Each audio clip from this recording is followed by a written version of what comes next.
What's up, y'all? And welcome back to Dad Needs to Talk. I am your host, Robert, aka Father of Vash, and today we're back for more Ranking of Kings. So I'm gonna make this one real quick. I'm actually recording this one early in the morning before I go to work, but I could not go to work and not record share my thoughts and talk with y'all about this week's episode because, of course, it's another freaking fantastic episode. Um, so Oh man, we have to start from the top. We have to start from the top. Freaking, kind of quoting from those of y'all that watch One Piece.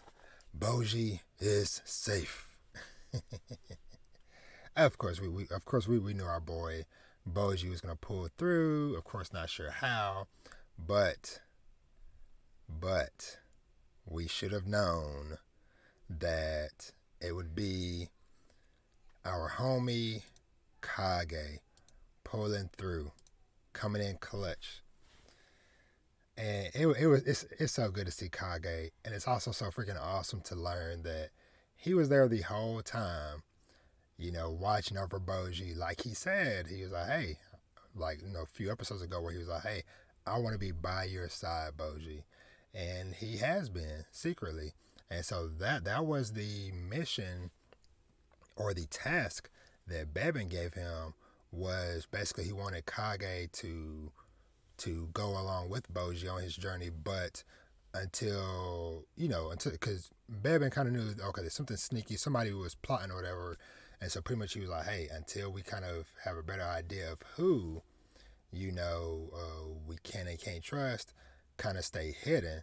And so it was kind of cool seeing that even as far back as when Boji was climbing out the window and he fell and stuff, that Kage was there it's kind of funny, like looking back. It's like okay, this makes some stuff makes sense or whatever. And it's kind of funny where when Boji was falling out from the tower and he conveniently lands on his back. It's like, okay, that's kind of weird. And it actually kind of makes me think back because in that episode, I believe when Boji was leaving, I think he squeezed the bag, something or whatever, and the second hit was like flip something. But anywho, but kind of find out Kage was in it, and so when he saw Boji was falling, he just positioned the bag so that Boji would land on him. When Boji fell asleep in town and his bag got stolen, that was also like a convenient thing of like, okay, it's kind of weird. Okay, his bag is just in the middle of the road, just nothing's missing, whatever, and it's because Kage was in the bag, chilling. And when that dude tried to steal it or whatever, Kage just pulled him like, yo, what's up? And the dude, got scared and ran away. And then the clutcher. So shout out to sorry, I can't remember your number, but there was somebody that commented on the video last week and mentioned that possibly the meat that Boji was gonna eat was poisoned, and sure enough it was. But not that it was. And a lot of us thought that Bebin was the one that threw the little daggers, but no, it was Boji, which he might have gotten from Bebin, but because Domas had mentioned that episode, like, Domas, I know these are your daggers or whatever, but no, it was Kage once again coming in clutch, tossing the daggers, getting rid of the meat or whatever, and then of course the biggest save of the season so far, when Boji was falling into the pit, Kage crossbow and pulled the rope out or whatever. But it was just so awesome and so wholesome seeing these two up here just boo-hooing and crying their tears out, like both of them trying to be strong as far as like, hey Boji, hey Kage. And then they both just bawling. It was so sweet, just seeing these two reunited as they should be. And so they are on their journey to the depths of the underworld, because Kage was like, yo, hey, it's time for us to move, but we're not going back up, we're going down. And so he was like, because he heard certain rumors, whatever, about the kingdom down in the underworld.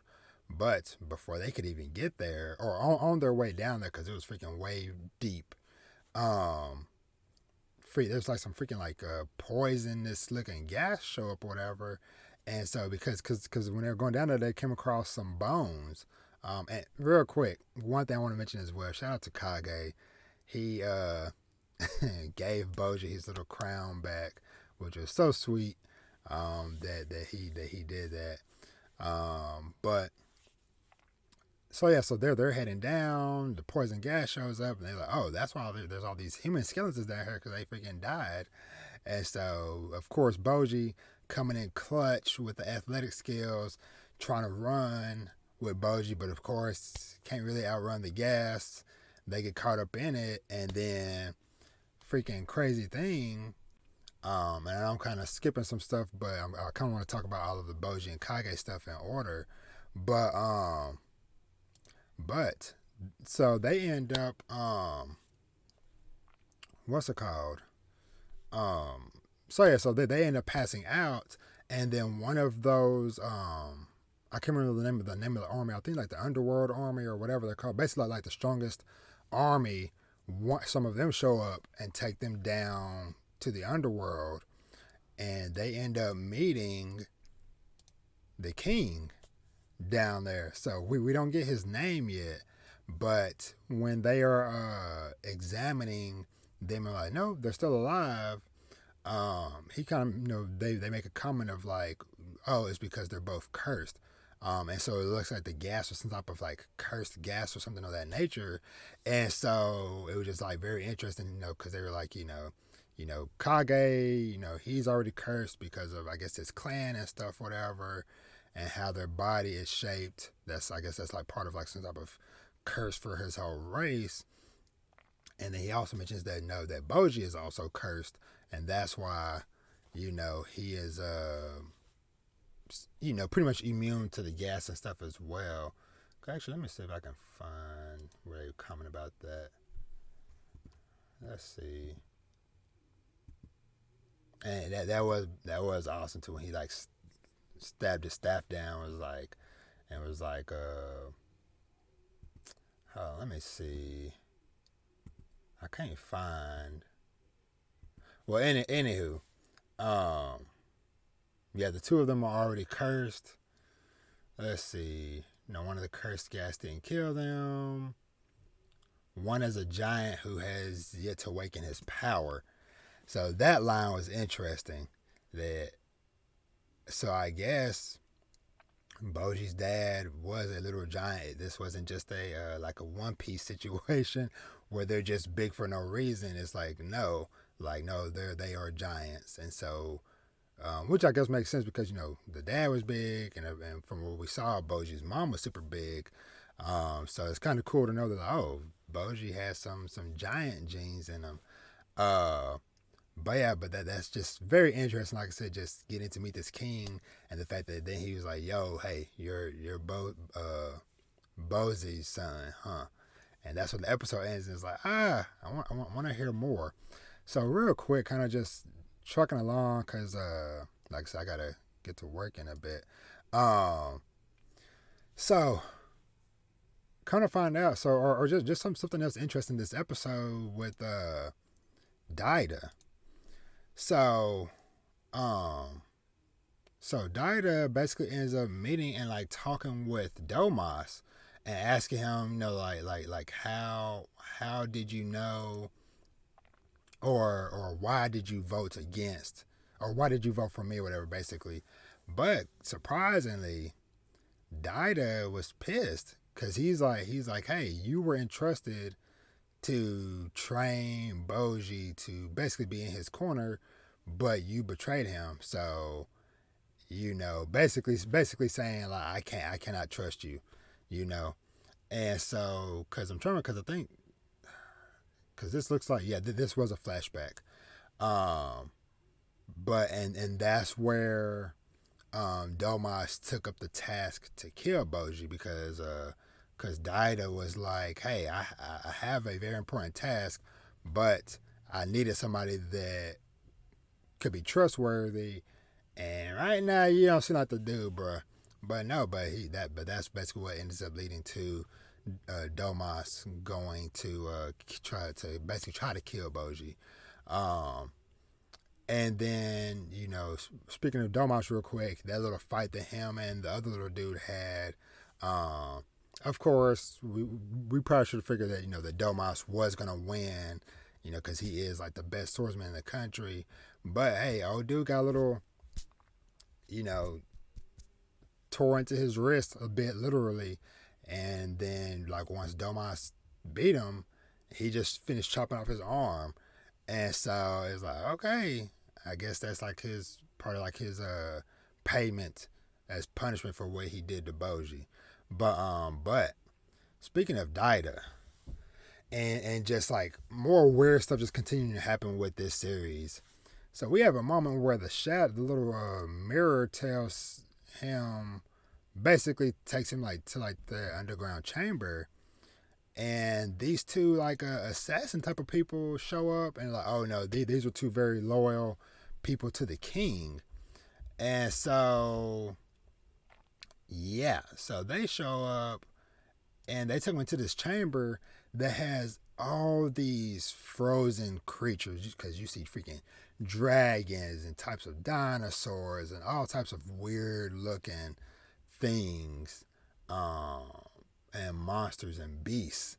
And so, yeah, this looks pretty wild. I would not be surprised if at some point all these things get awakened or something of that nature. But the wildest part of this is that they had frozen the king's body.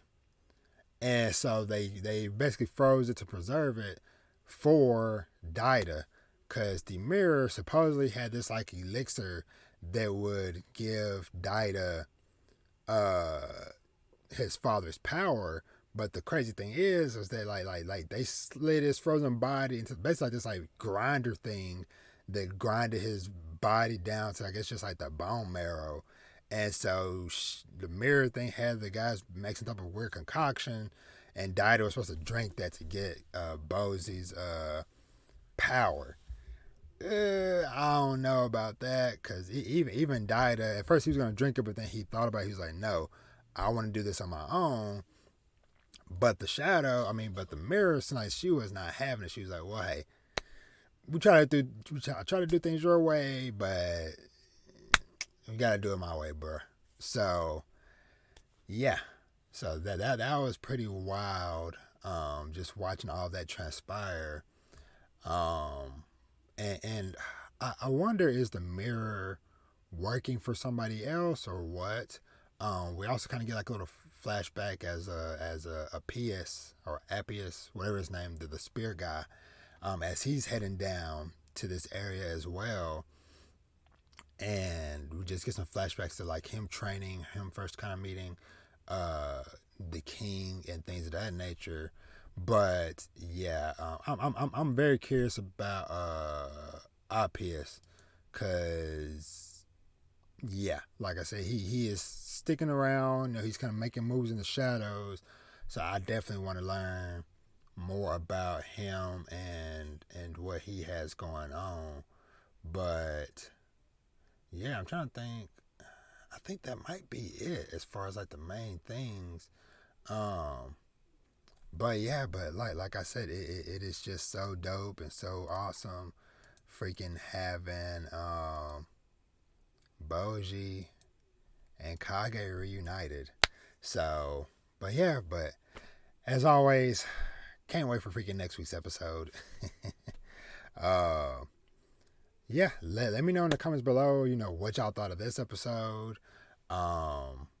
What things surprised you, what things did you predict, all that fun stuff. And of course, make sure you are subscribed to the Dad Needs to Talk YouTube channel. And also go make sure you give a listen to my podcast as well, Dad Needs to Talk. The video version is on the YouTube channel, but you can also find it on all streaming services as well. And yeah, I hope y'all have an awesome rest of y'all day, and I'll catch y'all next week. I'm off to work. Bye.